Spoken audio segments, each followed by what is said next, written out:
Daddy Mac. Dan's 30 years got our way, trading life and markets every day. Rusty's chained to the mines, digging deep day by day. But when Option Omega releases new features, he's free to come out and play option. Omega, you're trading home, where every move makes you feel less alone.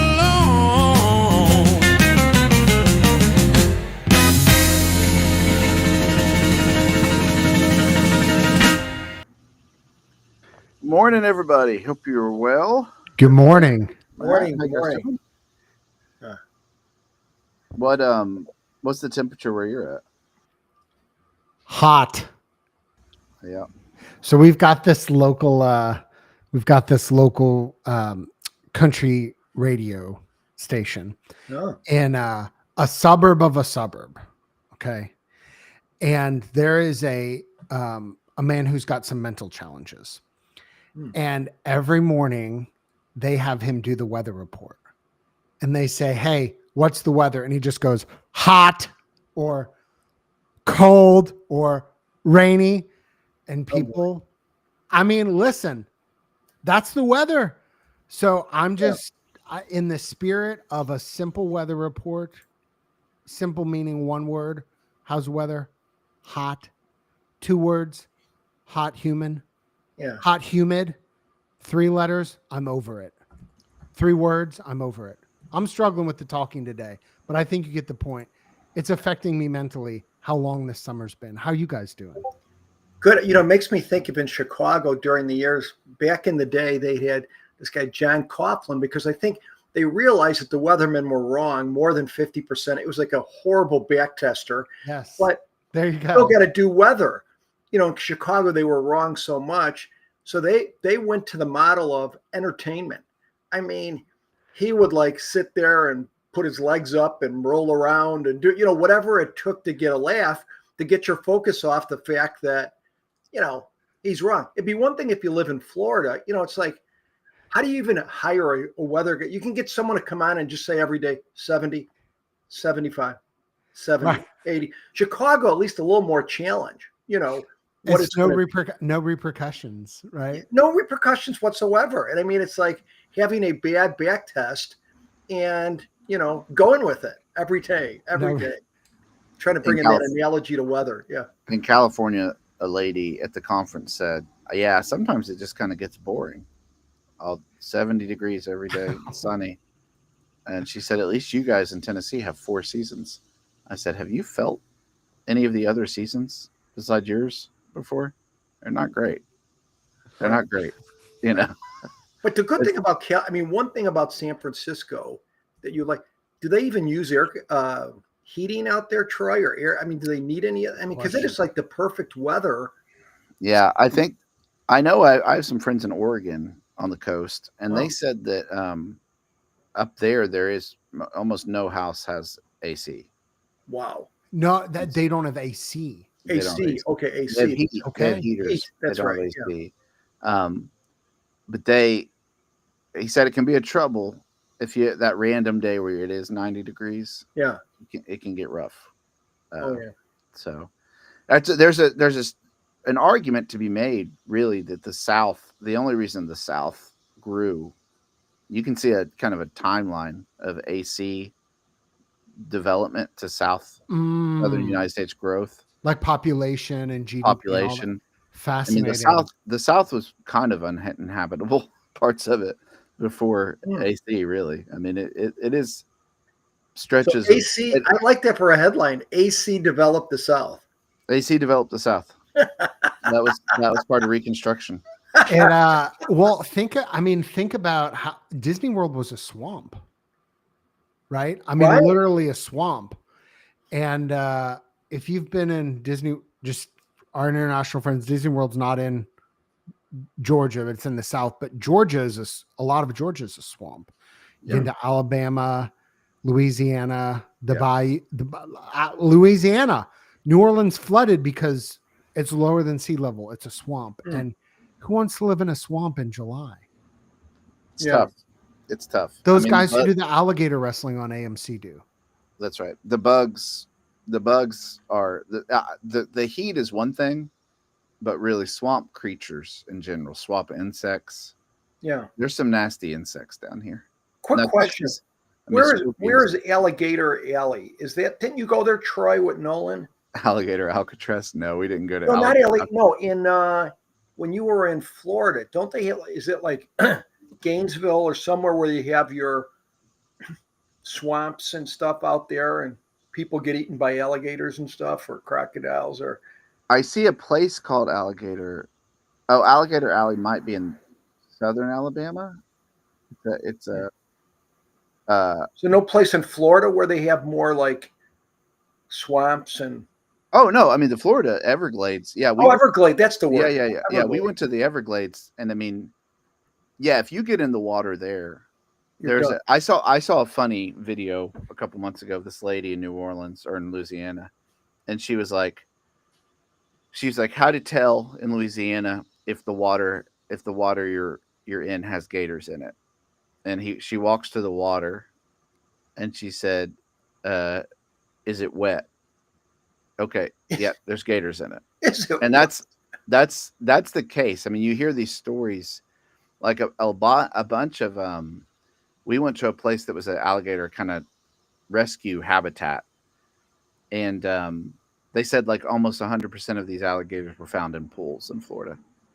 People just go outside one day and there's just an alligator. That was stinking unnerved me.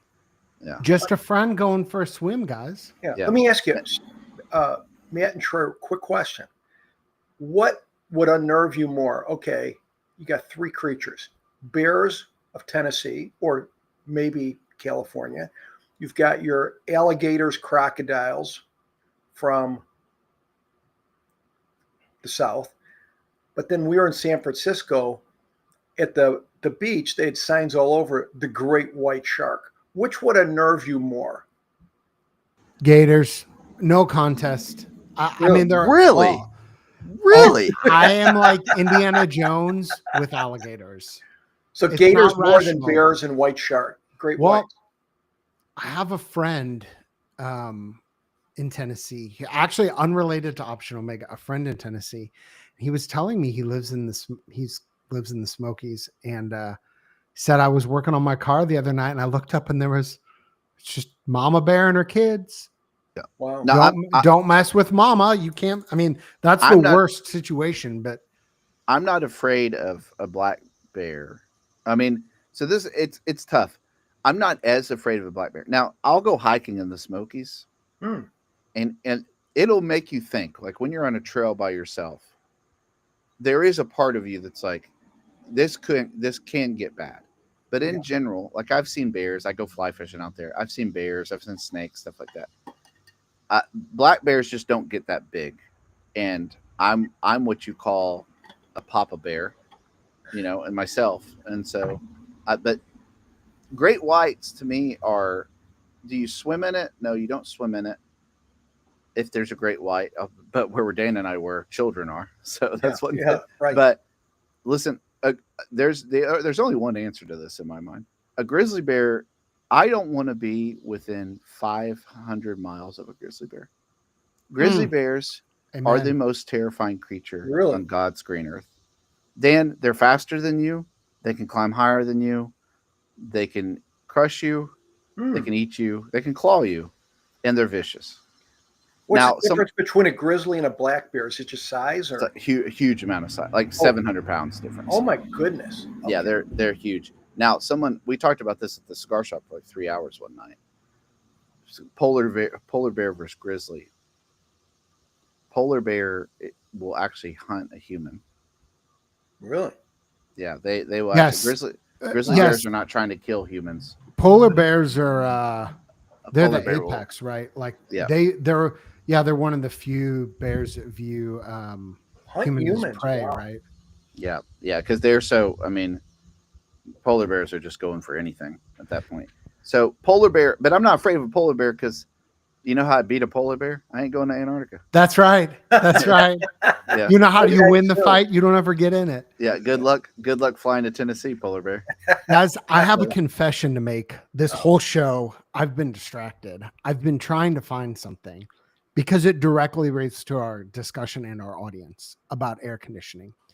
And I can't find it. And I'm just giving up. It was on Twitter, and it was an image of future world peace. And it was a group of Americans giving air conditioners. And it was a group of Europeans, or I actually don't know if they were Europeans because the discussion then turned into Asian toilets, but they were showing the Americans bidets, and the Americans were showing the other people air conditioning. And it was this cultural exchange. But days versus air conditionings. Well, it wasn't a competition. It was in the spirit of global harmony, in that Europe, I think it was Europe has bidets, which America generally doesn't have. Wow. And the Europeans love. And the Americans have this wonderful thing called air conditioning, which Europeans don't understand. They just, and I thought it was beautiful artwork.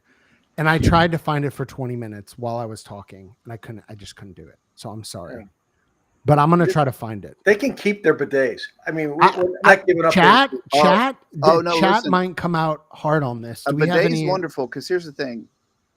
I love deals. I love finding deals, and the fact that you can clean your butt and have a water fountain.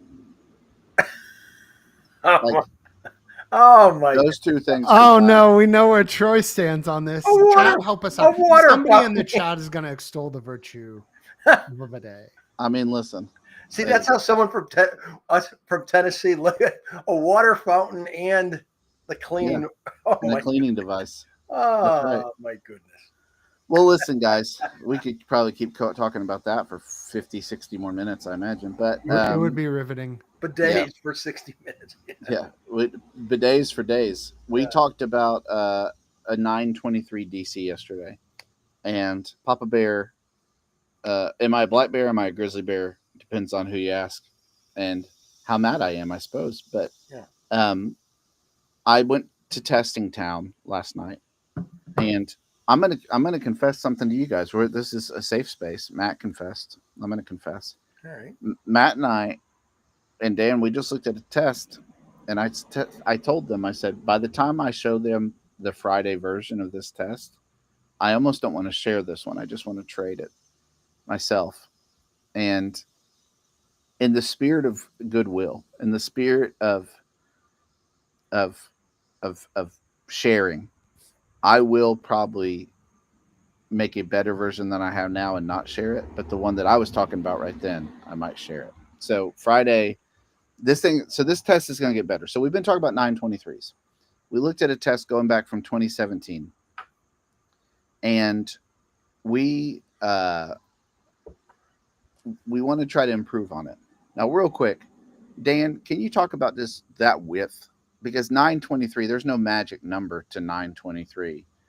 But when you have that type of width, what are you getting? Yeah, I mean, it's just, part of it started back. I don't think when we started 923, they had the weeklies and all this stuff. So, I mean, part of it was just, that's the way you do calendars back then. Like we do 30 by 60 day calendars because you didn't have all these fun things like weeklies and expirations. But I think the concept behind it is the more, when do you generally, historically, when would it generally want more with a calendar? And the answer would be the lower the VIX, right? The lower the VIX, like right now, we're at the low end of the range for the year.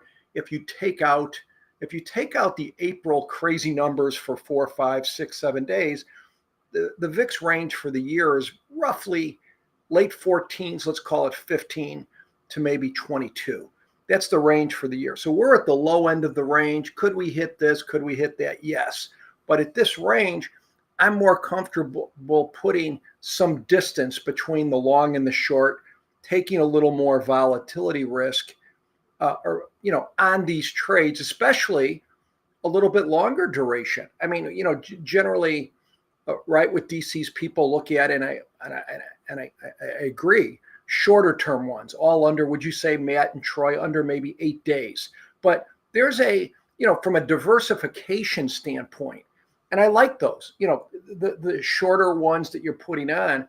But I think there's some, the 923s or even a little bit longer. We have people doing like 21-day calendars.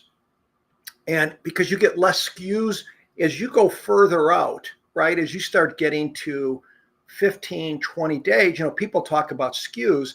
Skews are much more prevalent. It's like cold water, white sharks versus, do you find sharks in Daytona Beach where Rob is? I don't know, but it's different waters. And I think when you're getting the short-term trades, skews are all over the place. You can get more positive skews and stuff. But in an uptrending market, as you go further out, like 14, 20 days, calendars are going to be a little bit negative skew. And I like a little bit further out volatility as you get cheaper volatility. I mean, you can apply the same principles, right, a bit at 2, 3, 4, 5 day. But, the Vega component of shorter term options is not like, when you start getting 20 days out or something, or 10 days out, there's a big difference in the Vega or that part of an option that's affected by volatility versus 2 days or 1 day. So it's almost a different world, wouldn't you say? When you're looking, for me, 10 to 30 day calendars versus, 1 to 7 day, from a volatility point of view, and even just how they act, I think it's a bit different. But I think volatility is the key on a 923. And, if the vols were a bit higher, much higher, and I was a little concerned that they might be coming down, you might go from 923 to 915 or 94. You start bringing in it a little bit. So it just controls the Vega. Didn't mean to be long-winded on that. No, I love it. So I'm going to share the test real quick, and we're going to talk about it. So one more thing, caveat. Actually, I'll just share it. I get so nervous with these things, like a little girl at the dance, the big dance, when I share these tests with y'all. And there's less gamma, right? So let me ask you a question, Troy. How would you size a 923, or would you do the same? What's your thought, like versus a 5.7 or a 2, whatever? What's your thoughts on size? Would you size them differently because, the 923 is a little more, it's a little different. Well, this isn't financial advice, but I would probably go into debt for it. I would probably 923. You might do a little bit of. Oh no, would you do bigger size than a 5.7 or no? Well, the thing is, they're already kind of bigger size inherently. Oh, that's true. They're 4,000 to 5,000 a spread, and so you're right. Right. That is actually a big capital allocation. So, to me, I mean, I can speak personally. I'm not putting 20 of these on. I'll say that. Like I probably with these, I do a function of just like, rather than percentage, I'll do a max allocation. That's probably how I would do it. And a good point. Yeah. Just kind of keep it within range. But that's a great question because people can size it different. Yeah. What are we looking at here, fellas? Matt, walk us through this 923. Now, real quick, before Matt, you walk through it, I want to say one more thing. You look at this test. Now, this test is going to get a lot better by Friday. Again, so better that I'm adding this one to the old regular portfolio for myself by Friday. Not financial advice. But 1.3 MAR, you look at that and you say, I think, Troy, you've said before you wouldn't do anything without a 2 before you're even interested in it. That's correct. Unless we're going back 8 years. Because a 1.3 MAR for 8 years is a lot stronger MAR by far than a 1.3 MAR from SPX dailies back 3 years. Does that make sense? Yeah. So what we're looking at, it's just a 923 every day. And the only thing you're checking is making sure the RSI is above 60. So a pretty stable bullish market. And just looking at it, it's really simple. It's just got an early exit before news at 2:00. So it's got an exit a couple minutes before that. It's got some fees and slippage. And the other thing it has, in addition to the RSI, is a short long ratio, a minimum, making sure that there's enough juice in the shorts. And so, because you went back so far, it's got 400 plus trades. And as Good Origami Man says, yeah, it's not bad for something with no profit target, no stop loss, and it's a long date range. And it doesn't have any really in the money rails either. So I think you already said the lead, which is this can get better, right? It can get better. The big thing with this is that, as Matt said, that miscellaneous, the min short long is 0.45. That's the filtering mechanism for this. There's two really. The RSI at 60 and the min short long of 40. Now I'm going to run this. I'm going to break my thing because I am interested. This one's just really interesting to me. So I'm actually going to remove this RSI and I'm going to run it again because I wonder, the way I built this out is I started with RSI and then I added the short long ratio, that min premium. And so I want to see what that's going to look like without that. So we'll see. We'll see what happens. What do you think's going to happen, Dan?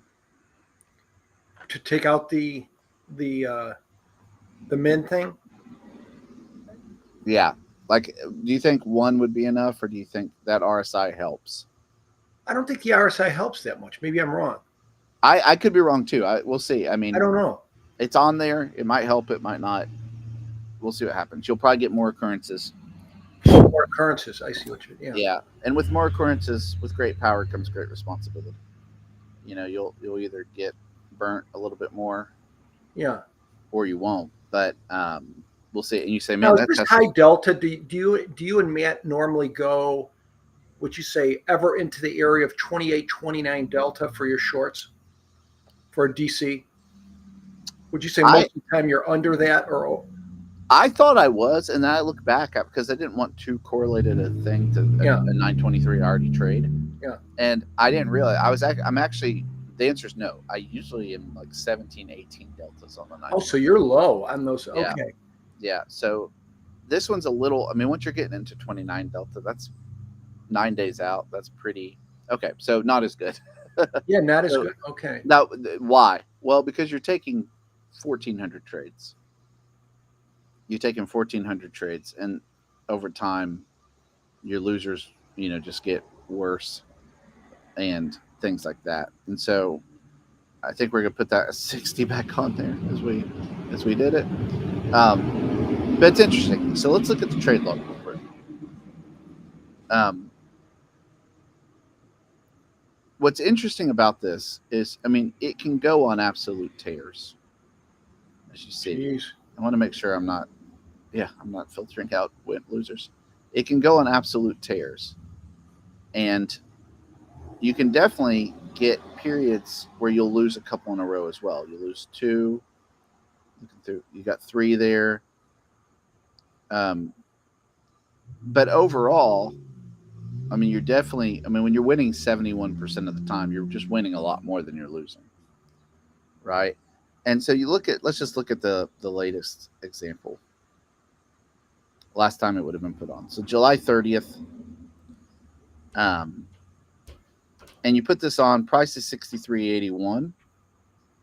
And this is a $5,300 trade. I mean, it's a expensive trade to put on because of that width between the short and the long.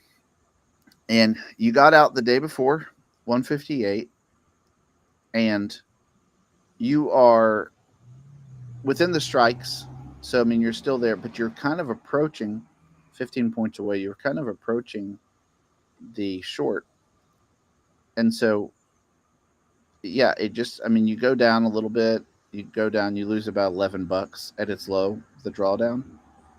And it just keeps building. And then those last couple of days do really well. Dan, I love these type of trades. I'm going to be honest. this is kind of my jam, and I could put these on all day for automation, and I do. I mean, I've got these in queues, I've got these in all these things. And when you're doing these type of DC, I mean, I use DCs to hedge DCs. I've got DCs, but I like that this is a lot. This is actually a higher delta DC.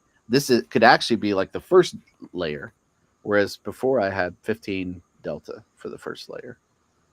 So, but isn't it nice? A nice blend, because here you're going to get more theta, right? Because you're getting a higher delta and more. Now, let me ask you, if you didn't, like you said, you like these a lot. If this were the only ones you did, just isolate, are you doing this more for like hedge or blend? Or would you do, if you had no DCs on, would this be your first choice? I would have said no until last night when I figured some stuff out, because not to give away the boat, but I got this thing up to like 3.9 MAR last night. Wow. And 3.9 MAR going to 2017 is pretty good for me. Like, I like that. And so I've got some 923s with a higher MAR, but this would actually be a more income-based thing. And I mean, you think through it, it's a pretty, it just like, especially if you're sizing it right, you really don't have to worry too much about this. Yeah. Can I say one more thing, Troy, about this? Please.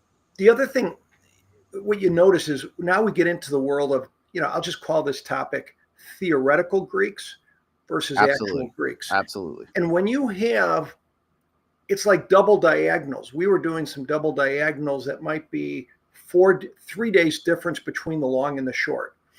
And then we went 4 days difference between the long and the short. Now, it does jack the capital up, but it's like they work better because, I hate to say it, you're letting the short breathe.